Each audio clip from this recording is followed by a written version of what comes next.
Hello everyone, आज के video में देखेंगे arts of teaching and other skill जो कि बिहार स्टेट में आपको 50 नंबर के सवाल पूछे जाते हैं जो काफ़ी ज़्यादा इम्पोर्टेंट है। अगर आप फर्स्ट अटेम्प्ट में बिहार स्टेट क्वालिफाई करना चाहते हैं तो सारे प्रीवियस ईयर क्वेश्चन जरूर अटेम्प्ट कर लीजिएगा, क्योंकि आर्ट्स ऑफ टीचिंग में आपका हर एक क्वेश्चन एग्जाम में रिपीट होने के चांसेस काफ़ी ज़्यादा होती हैं।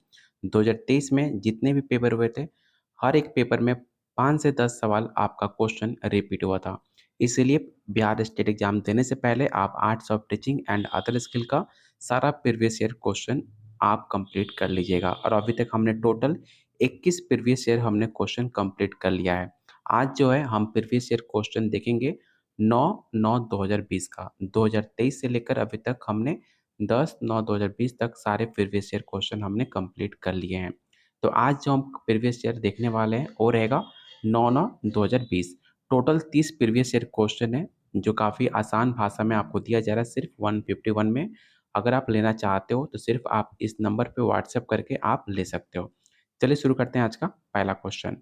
और प्लीज़ वीडियो को लाइक और शेयर जरूर कर दीजिएगा अपने दोस्तों में, अपने ग्रुप्स में। पहला ऑप्शन है cognitive object are related to. संज्ञानात्मक उद्देश्यों का संबंध किससे है? आपको पता होगा जहाँ भी सिर्फ कॉग्निटिव वर्ड है, याद रखिएगा कॉग्निटिव वर्ड आपके ब्रेन से रिलेटेड करता है। तो इसका जो राइट आंसर होगा ऑप्शन आपका सी हो जाएगा। क्वेश्चन नंबर सेकंड है टीचिंग लर्निंग मटेरियल, इसको हम शॉर्ट फॉर्म में टीएलएम बोलते हैं। ठीक है, बहुत बार ऐसा पेपर में आपके सवाल पूछे गए हैं कि टीएलएम का फुल फॉर्म क्या होता है। ठीक है, टीएलएम आपको दे दे कि टीएलएम का फुल फॉर्म क्या होता है, तो याद रखिएगा टीचिंग लर्निंग मटेरियल। तो आपको बताना है कि टीचिंग लर्निंग मटेरियल होता क्या है। आपके पास चार ऑप्शन है और चारों ऑप्शन को आपको रीड करना है। पहला ऑप्शन है शिक्षण प्रक्रिया को रोचक और आसान बनाना, तो बिल्कुल पहला ऑप्शन आपका सही लग रहा है। सेकंड ऑप्शन देखते हैं, जब कक्षा में शिक्षक ना हो तो बच्चों को व्यस्त रखने की आसान माध्यम है, ऐसा कुछ नहीं है। भाषा की कक्षा में इसकी भूमिका महत्वपूर्ण नहीं है। तो टीचिंग लर्निंग मटेरियल का कक्षा में काफ़ी ज़्यादा भूमिका महत्वपूर्ण है। तो ऑप्शन सी भी आपका गलत ऑप्शन हो जाएगा। महंगे और टिकाऊ शिक्षण अधिगम सामग्री को श्रेष्ठ बनाता है। तो कोई भी टीएलएम सिर्फ ऐसा नहीं है कि जो अगर महंगा होगा काफ़ी ज़्यादा इफ़ेक्टिव होगा, ऐसा कुछ नहीं है। काफ़ी सस्ते में भी आपको टीएलएम आसानी से मिल जाता है। जैसे कि अगर आपके पास डस्टर है तो डस्टर से भी आप बच्चे को टीएलएम में पढ़ा सकते हैं। तो इसका जो राइट आंसर होगा ऑप्शन ए हो जाएगा, क्योंकि बाकी ऑप्शन से आपका जो ए ऑप्शन है काफ़ी बेटर है। याद रखिएगा जब भी बिहार स्टेट में arts of teaching question solve करने जाइएगा, सिर्फ एक ऑप्शन को रीड करने के बाद आंसर टिक आउट मत कीजिएगा। सारे ऑप्शन को जितना जल्दी आप सारे क्वेश्चन को रीड कर सकते हो, सारे रीड ऑप्शन करने के बाद ही आप राइट आंसर को टिक आउट करना। यहाँ पे आप देख भी सकते हो कि शिक्षण अधिगम सामग्री के महत्व कौन-कौन से हो सकते हैं। पहला ऑप्शन है, ये छात्र और सक्रिय और अनुशासित रखता है। बच्चों को काफ़ी ज़्यादा एक्टिव और काफ़ी ज़्यादा अनुशासित रखता है। इसके ज़रिए जटिल विषय को आसानी से समझाया जा सकता है। ये छात्र को सोच को आकार देने की मदद करती है। ये सब कुछ आपके 3 पॉइंट जो यहाँ पर दिए गए हैं, ये टीएलएम के एडवांटेज आपको दिखाया जा रहा है, जो आप इस प्रैक्टिस सेट में आसानी से हर एक पॉइंट को पढ़ने के बाद आपका कंसेप्ट क्लियर हो जाएगा। अगर आप first time Bihar state paper देने जा रहे हो, अगर आपको कुछ भी आइडिया नहीं लग रहा है कि कैसे तैयारी करनी है, तो आप मुझे इस नंबर पे मेरे नंबर पे आप व्हाट्सएप कर सकते हैं। आपको प्रॉपर गाइड की जाएगी, क्योंकि मैंने 2 बार स्टेट और बीपीएससी पेपर क्वालीफाई करा हुआ है।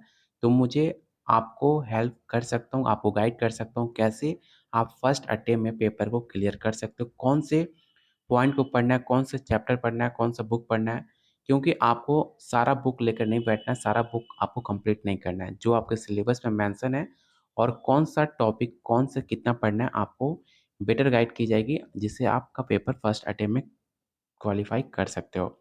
पहला ऑप्शन है उठो, जागो और तब तक नहीं रुको जब तक लक्ष्य प्राप्त नहीं हो जाता। एक स्टेटमेंट है जो काफ़ी ज़्यादा आपके अंदर ऊर्जा भरने वाली स्टेटमेंट है कि उठो, जागो और तब तक नहीं रुको जब तक आपका लक्ष्य प्राप्त नहीं हो जाता। सिर्फ आपको स्टेट क्वालीफाई नहीं करना है, स्टेट क्वालीफाई करने के बाद बीपीएससी तक आपको पेपर क्वालीफाई करना है। जब आप बीपीएससी क्वालीफाई कर लेते हो, तब जाकर आपको सोना है और आपको आराम करना है। तो ये स्टेटमेंट किसके द्वारा दी गई है आपको ये बताना है। तो याद रखना काफ़ी फ़ेमस स्वामी विवेकानंद द्वारा ये स्टेटमेंट दी गई थी, इसे याद रखिएगा। ये सेम स्टेटमेंट आपके 2023 के पेपर में भी पूछा गया था। इसलिए मैंने कहा था स्टार्टिंग में कि आपका आर्ट्स ऑफ टीचिंग में हर बार आपका क्वेश्चन आपके एग्ज़ाम में रिपीट होता है। यहाँ पर कुछ और भी फ़ेमस स्टेटमेंट है, आप इसका स्क्रीनशॉट ज़रूर ले लेना अगर आपके पास इसका नोट्स नहीं है तो। शिक्षक द्वारा ही मानव मस्तिष्क का सदुपयोग किया जा सकता है। ये काफ़ी फ़ेमस स्टेटमेंट है डॉक्टर राधाकृष्णन का। सिर्फ नदी किनारे खड़े होकर पानी देखने से आप नदी पार नहीं कर सकते। सिर्फ आप वीडियो देखकर सिर्फ आप सोचोगे अरे एग्ज़ाम पास में आए तब मैं पढ़ना स्टार्ट करूँगा और बिहार स्टेट का तो पेपर ईज़ी आता है, मैं क्वालीफ़ाई कर जाऊँगा। यकीन मानो जितने लोगों ने 2023 में बिहार स्टेट का पेपर दिया था, उसमें से सिर्फ 45% ही रिज़ल्ट हो पाया था। मैक्सिमम कैंडिडेट इसे क्वालीफ़ाई नहीं कर पाए थे और बहुत लोग को पछतावा हुआ था जिनका 2 से 3 नंबर से स्टेट क्वालीफाई नहीं हुआ। इसलिए अभी आपके पास टाइम है, प्रॉपर टाइम है, अच्छे से आप कंप्लीट कर सकते हो। जब आपका रिज़ल्ट है, आप उस अफ़सोस आपको ना झेलना पड़े, इसलिए अभी कोई भी गलती, कोई भी टाइम पास मत कीजिएगा। अभी से डेली 2 से 3 घंटे अगर आपके पास टाइम है, मैक्सिमम हाउसवाइफ़ को काफ़ी दिक्कत होती है। अगर आप हाउसवाइफ़ हो, तो कम से कम 2 घंटे का आप टाइम निकालो और जिसमें से मैक्सिमम टाइम आप arts of teaching and other skill पे ज़रूर दीजिएगा।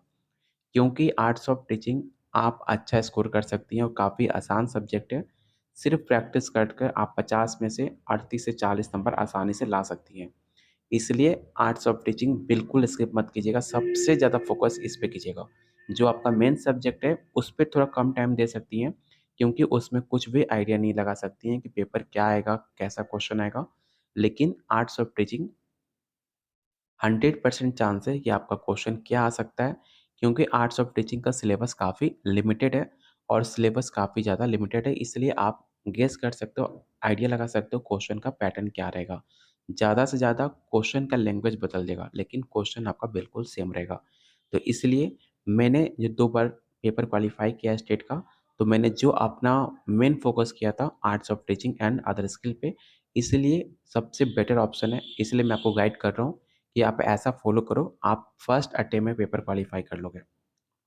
ठीक है? एक लास्ट आपका काफ़ी फ़ेमस स्टेटमेंट है कि किसी भी व्यक्ति के विचार ही सब कुछ है। वो जैसा सोचता है वैसा बन जाता है। अगर आप 100% आप सिर्फ़ सोचना नहीं है, सोचने के साथ-साथ आपको मेहनत भी करनी है, साथ में आपको लगन भी करना है। तो अगर इतना आप करते हो, तो ज़रूर आप जो आपका सपना है, उसे आप ज़रूर एक दिन अचीव कर लोगे। तो ये काफ़ी फ़ेमस स्टेटमेंट थे, इसका आप स्क्रीनशॉट ले लेना, काफ़ी ज़्यादा इम्पोर्टेंट है, आपके एग्ज़ाम में देखने को मिल सकता है। चलते हैं क्वेश्चन नंबर 4 पे। एक शिक्षक के लिए सर्वाधिक चुनौतीपूर्ण कार्य क्या है? पहला ऑप्शन है विद्यार्थियों को कक्षा में बिठाकर रखना। सिर्फ क्लास में बच्चे को बिठाकर हमें नहीं रखना है। ऐसे ऑप्शन आपके पहले ही गलत कर देना चाहिए। सेकंड ऑप्शन है टू गिव होमवर्क। सिर्फ बच्चे को गृह कार्य देना गलत बात है। इसलिए ऑप्शन बी भी आपका राइट आंसर नहीं होगा। ऑप्शन आपका सी है शिक्षण अधिगम प्रक्रिया को आनंददायक बनाता है। जैसे कि जस्ट मैंने आपको बताया था कि टीएलएम शिक्षण अधिगम बच्चों के लिए काफ़ी ज़्यादा एक्टिव होता है और काफ़ी ज़्यादा उनके लिए इंटरेस्टिंग बनाता है। तो ऑप्शन सी जो है अभी तक आपका बेटर लग रहा है। ऑप्शन डी है प्रश्न पत्र तैयार करना। तो ऐसा सिर्फ नहीं है कि बच्चों को सिर्फ प्रश्न पत्र तैयार करने के लिए उनको बनाया गया है, ऐसा कुछ नहीं है। जो ऑप्शन सी है सबसे बेटर है, इसलिए इसका राइट आंसर ऑप्शन सी होगा।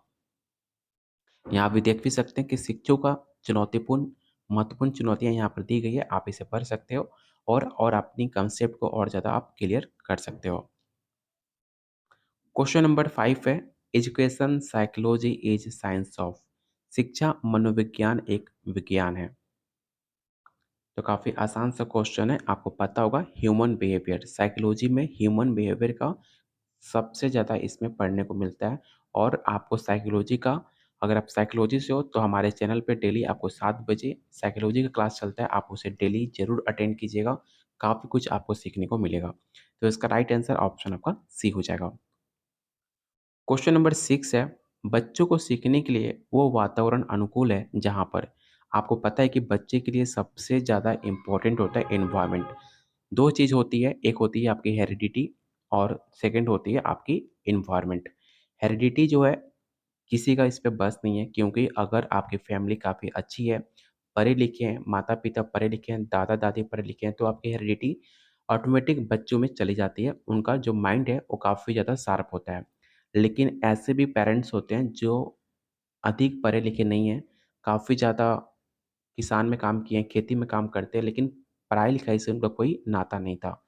तो उनके लिए सबसे ज़्यादा इम्पोर्टेंट हो जाता है वातावरण। अगर उनका एनवायरनमेंट काफ़ी अच्छा है, अच्छी संगत है, अच्छी दोस्ती है, अच्छे पढ़ने वाले बच्चे के साथ पढ़ने-लिखने की व्यवस्था है, समाज अच्छा है, तो उनका वातावरण काफ़ी अच्छा होगा और बच्चा काफ़ी लाइफ़ में आगे बढ़ सकता है। तो आपको बताना है कि बच्चों को सीखने के लिए वातावरण कैसा अनुकूल होना चाहिए। तो इसका जो राइट आंसर होगा ऑप्शन बी हो जाएगा, freedom to play and sing. ठीक है, अनुशासन आपका नेगेटिव वर्ड है, तो इसे आप देखकर ही गलत टिक आउट कर देना। उनकी भाषा पूर्व अनुभव एवं भावनाओं के समान, कुछ हद तक ऑप्शन सी भी आपका सही लग रहा है। ऑप्शन सी है पाठ्य पुस्तक की प्रधानता, तो ऐसा कुछ नहीं है, सिर्फ आपको टेक्स्ट बुक को प्रायोरिटी नहीं देनी है। सिर्फ टेक्स्ट बुक को आपको इम्पोर्टेंट नहीं देना है, ऐसे वर्ड आपके गलत हो सकते हैं। जो सबसे बेटर ऑप्शन है ऑप्शन बी, फ्रीडम। किसी भी बच्चे को अगर आप वातावरण दे रहे हो प्ले एंड सिंग, फ्रीडम उनको एक्सप्रेस करने का, तो सबसे बेटर ऑप्शन होगा ऑप्शन बी। क्वेश्चन 7 है, वातावरण के अनुसार स्वयं को ढालना क्या है? मतलब आपने देखा होगा, जैसे माहौल में आप जाते हो, खुद को ढाल लेना सबसे बेटर माना जाता है। ठीक है? तो होता है एडेप्टेशन, अनुकूलन। जैसा वातावरण मिला, खुद को हमने अनुकूल कर लिया, उसके प्रति अपने आप को ढाल लिया। अगर आप लाइफ में खुश रहना चाहते हो, तो एक चीज़ हमेशा लाइफ में याद रखना, खुद को वातावरण के अनुसार अपने आप को ढाल लेना। चाहे आप खुशी का माहौल हो, चाहे दुखी का माहौल हो। दोनों में, हर इंसान की लाइफ में खुशी का पल और दुखी का पल दोनों आता है। इसलिए दोनों के समय में अपने आप को उसमें ढाल लेना चाहिए और खुद को खुश रखना चाहिए। आपकी लाइफ काफ़ी ज़्यादा अच्छी होगी। इसका राइट आंसर ऑप्शन आपका ए हो जाएगा। एक पॉइंट और पूछा जाता है कि एडप्टेशन, एडजस्टमेंट, एसिमिलेशन का बात कौन करता है? तो याद रखिएगा जीन पियाजे, ठीक है? जीन पियाजे ने अपने सिद्धांत में संज्ञानात्मक सिद्धांत के अंदर अनुकूलन, समायोजन और आत्म-सत्तीकरण का बात किया था। ठीक है? इसे भी आप याद रखिएगा। ऑप्शन इसका ए राइट आंसर होगा। क्वेश्चन नंबर 8 है, सीखना के संदर्भ में कौन-सा विकल्प आपका असत्य है? इसमें आपको असत्य बताना है सीखने को लेकर। तो पहला ऑप्शन है आपका, सीखना व्यवहार में परिवर्तित हो जाता है। ठीक है? ऑप्शन बी है, सीखने के कारण व्यवहार में परिवर्तन अभ्यास या अनुभूति के फलस्वरूप होता है। सीखने में व्यवहार में अपेक्षाकृत अस्थायी परिवर्तन होता है। देखिए, पहले कभी भी याद रखिएगा, कभी भी आपका जो परमानेंट कुछ नहीं होता है। लर्निंग में जो आप कुछ भी सीखते हो, उसमें कुछ भी परमानेंट नहीं होता है। आज आपने सीखा, कोई भी स्पेलिंग सीखा, सेंटेंस जो होता है आपका समय के अनुसार बदल जाता है, ठीक है? अगर आपने आज सीख लिया कि आज आपने आम सीखा, तो कल हो सकता है कि आप आम खाना सीख जाओगे, ठीक है? यहाँ पे सिर्फ़ आम खाना भी सेंटेंस लिख सकते हो। तो लर्निंग में कोई भी चीज़ परमानेंट नहीं होता है, यहाँ पर टेम्परेरी होता है या फिर उसे फ्लेक्सिबल कह सकते हो कि चेंजेबल होते रहता है। तो ऑप्शन सी तो आपका बिल्कुल नहीं होगा। सीखने के कारण व्यवहार में परिवर्तन अभ्यास या अनुभूति के फलस्वरूप होता है। तो सीखने के कारण सिर्फ व्यवहार में परिवर्तन नहीं होता, अभ्यास सिर्फ नहीं होता, खुद को भी कुछ आदमी इसमें एक्ट करता है, खुद में ज़्यादा आदमी प्रयास करता है। तो इसका जो राइट आंसर होगा ऑप्शन डी होगा, क्योंकि जो भी ऑप्शन है आपके बिल्कुल सही है, ठीक है? और आपसे नहीं पूछा गया था, तो इसमें ऑप्शन डी आपका राइट आंसर हो जाएगा। यहाँ पर कुछ फ़ेमस आपके स्टेटमेंट दिए गए हैं, इसे आप ज़रूर नोट डाउन कर लेना कि स्किनर, आपको पता होगा स्किनर ने कौन-सा सिद्धांत दिया था? तो क्रिया प्रस्तुत अनुबंधन का सिद्धांत दिया था, जिसे इंग्लिश में ऑपरेंट कंडीशनिंग थ्योरी के नाम से जानते हैं, ठीक है? याद रखिएगा, उनका लर्निंग को लेकर कहना था कि सीखना व्यवहार में उत्तरोत्तर सामंजस्य की प्रक्रिया है। वही उद्वर्त नवीन ज्ञान और नवीन प्रतिक्रियाओं की प्राप्त करने की प्रक्रिया सीखने की प्रक्रिया मानी जाती है। ये स्टेटमेंट आपके 2023 के स्टेट में ये सवाल पूछा गया था। ये स्टेटमेंट किसके द्वारा दी गई थी? इसलिए मैंने अभी आपको कहा कि इसका आप स्क्रीनशॉट ज़रूर रख लेना, क्योंकि हो सकता है कि आने वाले एग्ज़ाम में स्टेटमेंट आपके एग्ज़ाम में पूछ लिया जाए। और काफ़ी एक फ़ेमस स्टेटमेंट है, सीखना आदतों, ज्ञान और अभिवृत्तियों का अर्जन है। ये स्टेटमेंट आपके क्रो एवं क्रोकी द्वारा दी गई थी। चलते हैं क्वेश्चन नंबर 9 पे। आपको बताना है कि आरएमएसई का फुल फॉर्म क्या होता है? तो काफ़ी आसान सा क्वेश्चन है। आप सीटेट में आपने पढ़ा होगा, राष्ट्रीय माध्यमिक शिक्षा अभियान, आरएमएसए का फुल फॉर्म होता है। ऑप्शन सी इसका राइट आंसर होगा। इसकी शुरुआत कब की गई थी? तो याद रखिएगा 2009 में इसकी शुरुआत की गई थी। मुख्य इसका उद्देश्य क्या था? तो इसका मुख्य उद्देश्य आपके 15 से 16 वर्ष के सभी बच्चों को अच्छी गुणवत्ता वाली माध्यमिक शिक्षा उपलब्ध कराना और वाहनीय बनाना इसकी मेन मुख्य लक्ष्य था आरएमएसए का, जिसकी शुरुआत 2009 में की गई थी।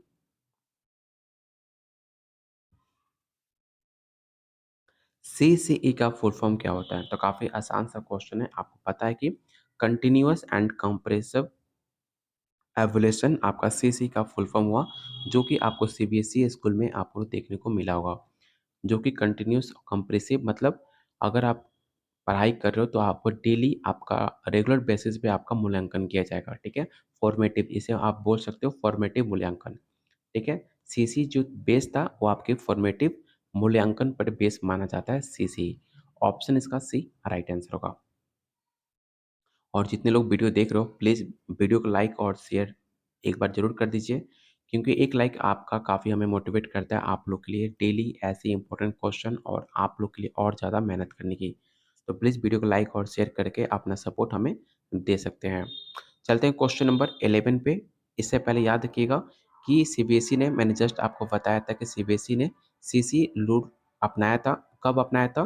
तो 2009 में अपनाया था, इसे भी आप याद रखिएगा। क्वेश्चन नंबर 11 काफ़ी इंपॉर्टेंट क्वेश्चन है। आपको बताना है कि ब्लूम की टैक्सोनॉमी के संदर्भ में कौन-सा विकल्प असत्य है? आपने ब्लूम की टैक्सोनॉमी आपने सीटेट में पढ़ा भी होगा और बीएड में भी पढ़ाया जाता है। तो आपको बताना है कि ब्लूम की टैक्सोनॉमी में कौन-सा स्टेटमेंट आपका गलत है। तो याद रखिएगा इसका स्टेटमेंट जो है ऑप्शन बी आपका गलत हो जाएगा। इसका प्रकाशन 1966 में हुआ था, ये स्टेटमेंट आपका गलत है। जबकि इसका जो स्टेटमेंट है 1956 में प्रकाशित हुआ था, ठीक है?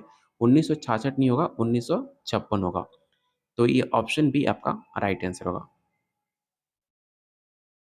क्वेश्चन नंबर 12 है, निम्न में शिक्षा में कौन-सा संसाधन सम्मिलित नहीं है? मतलब कौन-सा रिसोर्सेज़ एजुकेशन में इंक्लूड नहीं किया गया है? पहला ऑप्शन है भूल जल संसाधन, वित्तीय संसाधन। आपको पता है कि एजुकेशन में फाइनेंशियल रिसोर्सेज होना काफ़ी ज़्यादा इम्पोर्टेंट है, तभी जाकर टीचर की सैलरी आती है, ठीक है? तो बी ऑप्शन बिल्कुल आपका सही है। ह्यूमन रिसोर्सेज, मानव संसाधन बिल्कुल ज़रूरी है, तभी आपकी वैकेंसी निकलती है टीचर की। तो ऑप्शन सी भी आपका राइट होगा। ऑप्शन डी है मटेरियल रिसोर्सेज, सामग्री रिसर्च, जैसे कि आपका टेबल, आपका चेयर, ये सब कुछ आपके मटेरियल रिसोर्सेज के अंदर आता है। जो ग्राउंड वाटर रिसोर्सेज है ये आपके शामिल नहीं है एजुकेशन में। तो पहला ऑप्शन आपका सही हो जाएगा।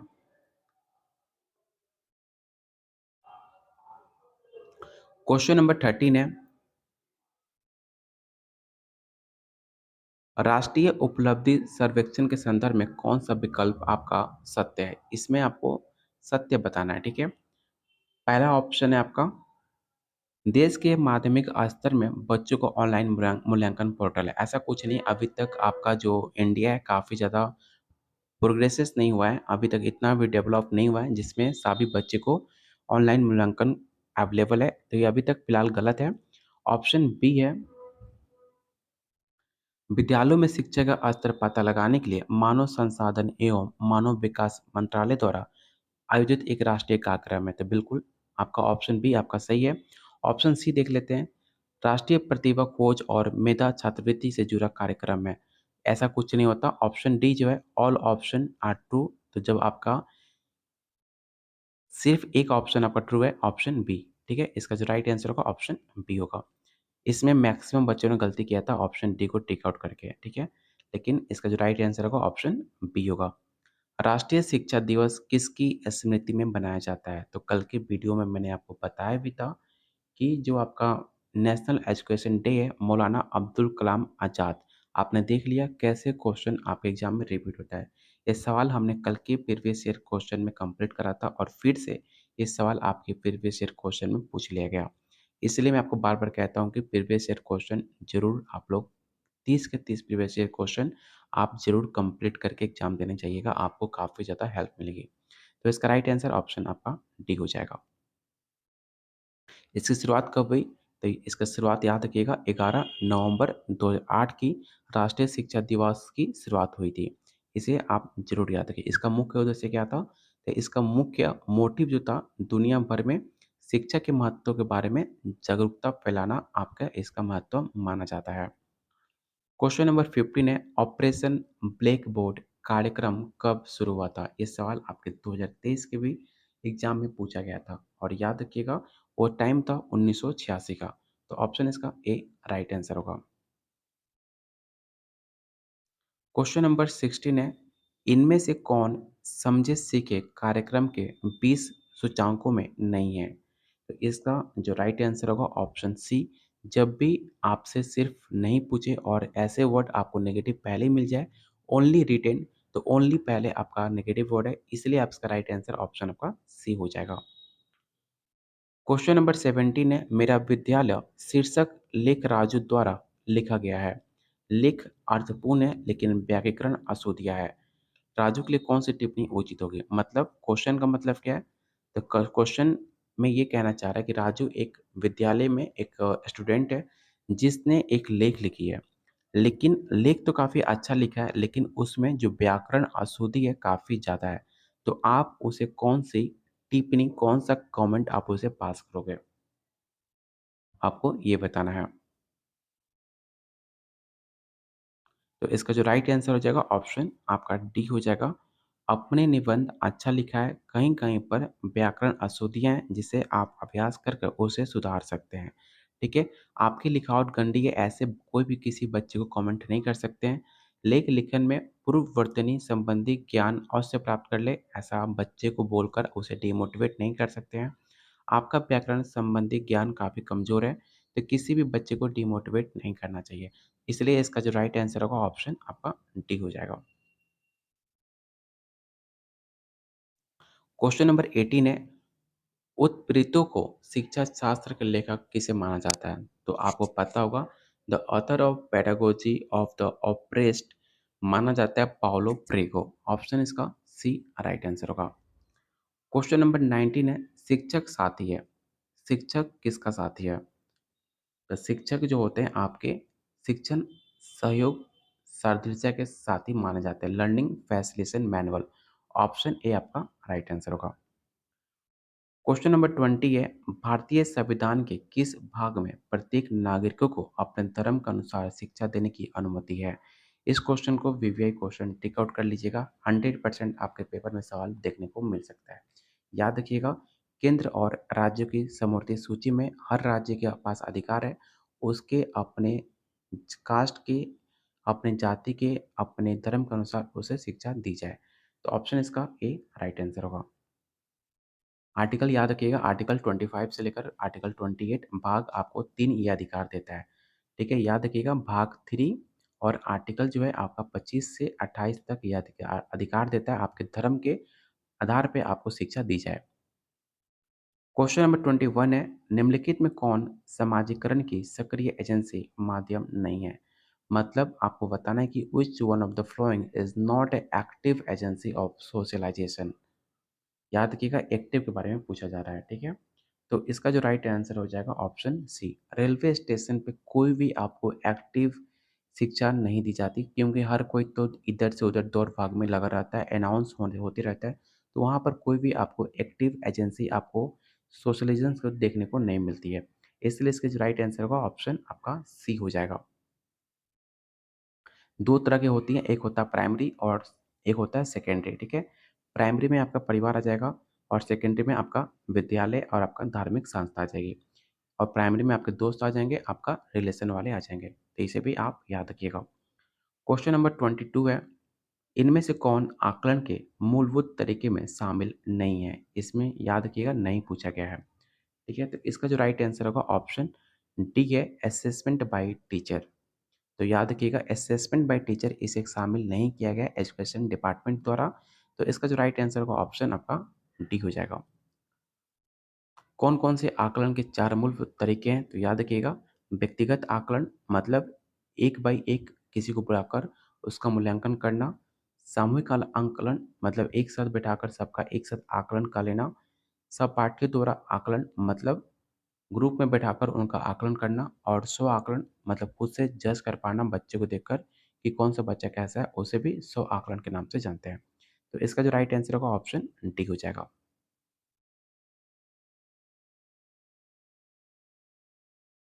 क्वेश्चन नंबर 23 है, बच्चों का आकलन क्यों किया जाना चाहिए? संदर्भित इनमें से गलत विकल्प कौन-सा है? आपको गलत विकल्प चुनना है। तो इसमें जो सबसे गंदा ऑप्शन है, ऑप्शन सी है।